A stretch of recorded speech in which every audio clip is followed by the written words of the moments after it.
नवाबों के शहर लखनऊ से मैं शुभम तिवारी माया नगरी मुंबई में उपस्थित सभी आदरणीय महोदय एवं महोदयजनों को सादर प्रणाम करता हूं। अपने मित्र एवं सहपाठियों का हार्दिक अभिनंदन करता हूं। आज आप लोग के समक्ष मैं एक कविता प्रस्तुत करने वाला हूं, जिसका विषय था कदम दर कदम दिन दर दिन, तथा मेरी कविता का शीर्षक है नियतांक यानी कंसिस्टेंसी, जो कि सिर्फ एक शब्द बनकर रह गई आज के समय में। सबको कितनी जल्दी है सब कुछ पाने की, तो निरंतरता तो बहुत दूर की बात है।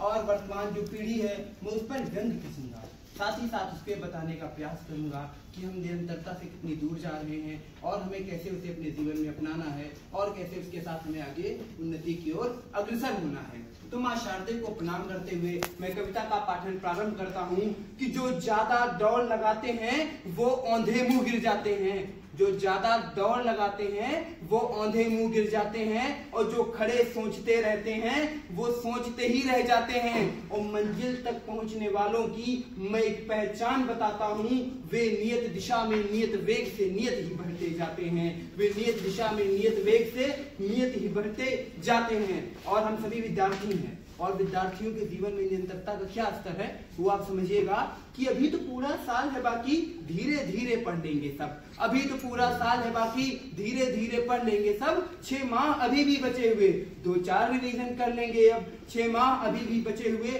2-4 रिवीजन कर लेंगे। जब 1 महीना जब बचता है तब आंखें खुलने लगती है। कोर्स खत्म होगा कैसे फिर ये याद घुलने लगती है।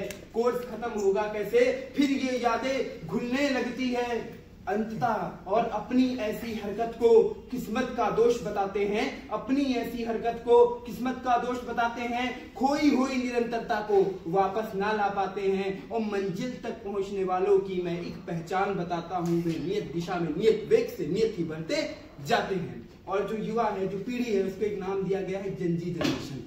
और मैं फिर से व्यंग कसूंगा जेनजी जनरेशन पर और कहूंगा कि ये जेनजी वाली दुनिया है, ये मेहनत से घबराती है। ये जेनजी वाली दुनिया है, ये मेहनत से घबराती है।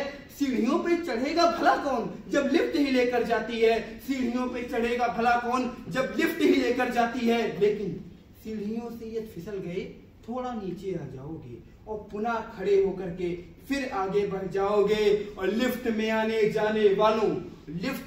जाने वालों लिफ्ट अगर फंस जाए तो फिर कहीं के ना रह जाते हैं। मंजिल तक पहुंचने वालों की मैं एक पहचान बताता हूं, वे नियत दिशा में नियत वेग से नियत ही बढ़ते जाते हैं। और ऐसा नहीं है कि वर्तमान जो युवा है उसमें निरंतरता नहीं है। कुछ ऐसे मामले हैं, कुछ ऐसी बातें हैं जहां लोग पूर्ण रूप से निरंतर रहते हैं, क्रमबद्ध रहते हैं, सीरीज में रहते हैं। जैसे कि एक महीना चल रहा है जिसमें लोग 7 से लेकर 14 तारीख तक क्रमबद्धता रूप से चलते हैं। और पुनः मैं व्यंग कसूंगा और कहूंगा कि प्रेम प्रसंगों के मामले में बड़ी समयबद्धता दिखती है। प्रेम प्रसंगों के मामले में बड़ी समयबद्धता दिखती है। पहले गुलाब, फिर इजहार, फिर चॉकलेट, फिर उपहार। क्या यही क्रमबद्धता दिखती है? फिर इसी क्रमबद्धता को हम जीवन में क्यों ना अपनाते हैं? फिर इसी क्रमबद्धता को हम जीवन में हम क्यों ना अपनाते हैं? और 2-4 कदम चलकर ही क्यों संशय में खो जाते हैं? और मंजिल तक पहुंचने वालों की मैं एक पहचान बताता हूं, वे नियत दिशा में नियत वेग से नियत ही बढ़ते जाते हैं। और कविता क्या है कि मेरी बातों को कहने का कैजुअल ये थोड़ा तरीका है। मेरी बातों को कहने का कैजुअल ये थोड़ा तरीका है। निरंतरता सिर्फ एक शब्द नहीं बल्कि ये एक सलीका है। और बताऊंगा कहां से सीखा है कि मेरी बातों को कहने का कैजुअल ये एक तरीका है। निरंतरता सिर्फ एक शब्द नहीं बल्कि ये एक सलीका है। सबसे पहले उठ जाना, फिर सबके पीछे जुट जाना। सबसे पहले उठ जाना, फिर सबके पीछे जुट जाना। प्रथम पाठ निरंतरता का मैंने अपनी माँ से सीखा है। प्रथम पाठ निरंतरता का मैंने अपनी माँ से सीखा है। और जो दिखा मुझे वो लिख डाला, कोई राज नहीं खोला मैंने। जो दिखा मुझे वो लिख डाला, कोई राज नहीं खोला मैंने।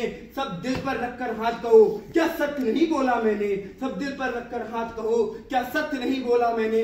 अंततः शुभम की कविता पर एक अर्थ विराम लगाते हैं। मैं पूर्ण नहीं लगाऊंगा, क्योंकि जब आप सीख के जाओगे, अपनाओगे, तभी इस कविता पर पूर्ण विराम लगेगा। कि अंततः शुभम की कविता पर एक अर्ध विराम लगाते हैं, और मंजिल तक पहुंचने वालों की मैं एक पहचान बताता हूं, वे नियत दिशा में नियत वेग से नियत ही बढ़ते जाते हैं।